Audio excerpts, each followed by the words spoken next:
Ça aura un impact sur les conditions de travail, ça c'est certain pour tous. Et puis pour certains, ça signifie un changement d'établissement et un avenant au contrat de travail, avec, des modifications en termes, d'horaire de travail et potentiellement de rémunération. Alors pour les salariés du site de Malakoff, les monteurs, les personnels techniques qui sont en régie, les personnels techniques qui sont, en plateau, et en fait, toute l'économie, de la fabrication, va fusionner avec celle du siège et donc pour, personnes concernées, ça va représenter, des changements considérables, même si,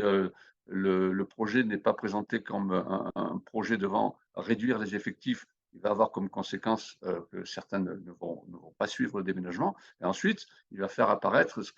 qu'on appelle des synergies, c'est-à-dire des doublons. Et là, on peut imaginer qu'avec les départs progressifs à la retraite, il n'y aura pas de remplacement et donc il y aura forcément, des conséquences en termes d'emploi. De nombreux salariés de France Télévisions ont signé des avenants et sont maintenant en télétravail une partie de la semaine et donc la direction, en tire les conséquences en termes immobiliers et en disant: «On doit aménager l'espace différemment, ce n'est pas la peine d'attribuer une place dédiée à quelqu'un qui n'est pas là à temps plein».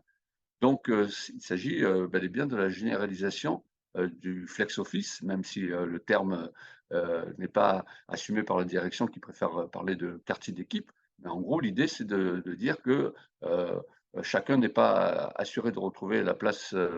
qu'il occupait la veille, quand il, se présente, à son bureau